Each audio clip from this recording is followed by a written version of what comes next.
The celebration of Edmond Dantes' betrothal had ended in shock and silence. The music had stopped, the sweets had turned bitter in the mouths of the guests, and Mercedes's white dress, once a symbol of joy, now seemed like a garment of mourning. Edmond had been taken away by soldiers, accused of crimes he did not even understand. They cannot keep him. Edmond is innocent. Everyone knows it. Yes, child, but envy is a cruel enemy. I fear something dark has been planned. Indeed, outside the walls of their humble home, two men congratulated themselves in secret. Danglars and Fernand. They had succeeded in their scheme, and now they waited for the storm to destroy their rival. The false letter, written by Danglars and delivered by Fernand, had been placed into the hands of Gérard de Villefort, the deputy prosecutor of Marseille. Villefort was a young man of ambition, eager to rise in government. He read the accusation carefully. Edmond Dantes, sailor of the ship Pharaon, carries a letter from Napoleon Bonaparte to his supporters in Paris. At once, Villefort's face darkened.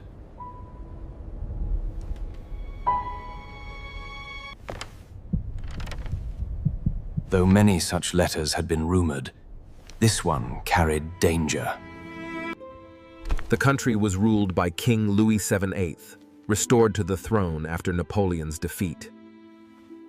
Any hint of Bonapartist activity was treated as treason. To protect the king, men had been executed for far less. Bring this Edmond Dantes before me. We shall see what truth lies behind his smile. Edmond was taken into a cold, stone room. His hands were bound, but his spirit was unbroken.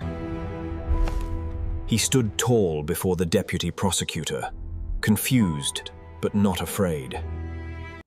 Monsieur Dantes, you are accused of carrying a letter from the exiled Emperor Napoleon to his supporters in Paris. What say you? A letter? Yes. I was given a letter on the island of Elba by the dying captain of my ship. Do you know to whom this letter was addressed? No, monsieur. I only know it was to be delivered in Paris. I wished only to keep my word to my captain. I am a sailor, not a politician. The sincerity in Edmond's voice would have touched any fair-hearted judge. But Villefort's ambition clouded his sense of justice. For when he broke the seal and read the letter, he discovered a terrible truth. It was addressed to a Bonapartist leader, his own father. If the letter became public, Villefort's family name would be ruined and his career destroyed. His heart pounded as he faced the young sailor.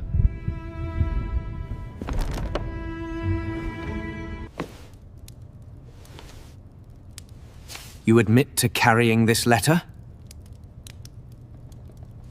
Yes, but I swear to you I had no idea of its contents. I would gladly burn it if it causes harm. Villefort studied Edmond for a long moment. He saw the honesty, the innocence, the youth. Part of him longed to release the boy and clear his name, but his ambition refused. Edmond Dantes, you have confessed to carrying a letter from the enemy of the king. For this, you are guilty of treason. Guards, take him to the Château d'If. No! I am innocent! Please, listen to me, God! But his words were drowned by the clanging of the prison doors. When the news spread that Edmond had been imprisoned, shock and disbelief filled Marseille. Mercédès refused to believe it. She went from door to door, pleading with officials, crying out that Edmond was no traitor. He knows only ships, sails, and the sea. The government was afraid of Napoleon's return, and in their eyes, any man accused of serving him was already guilty. Edmond's father grew weaker with grief. He had only his son in the world, and now even that comfort had been torn from him.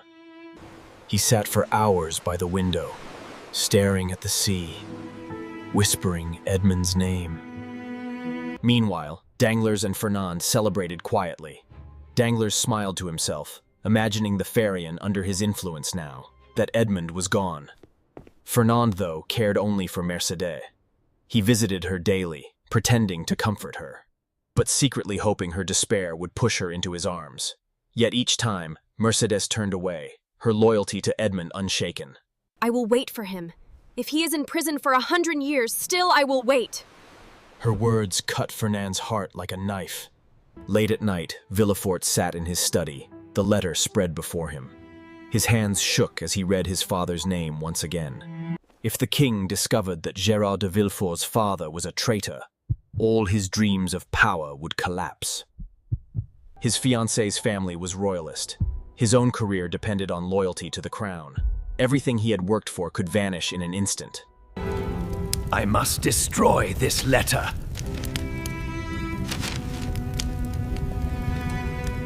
Then he whispered, Farewell, Edmond Dantès. You are sacrificed for my future. At dawn, soldiers dragged Edmund from his cell. Shackled and pale, he was pushed into a small boat that carried him across the waters of Marseille. He looked desperately at the city. the city, the port where he had dreamed of being captain, the house where his father waited, the streets where he had walked with Mercedes.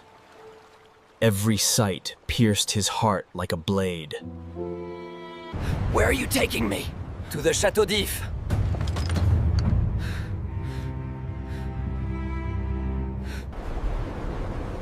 Edmund's blood turned cold.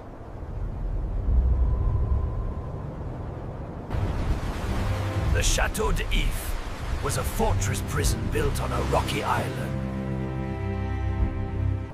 infamous for housing traitors and prisoners.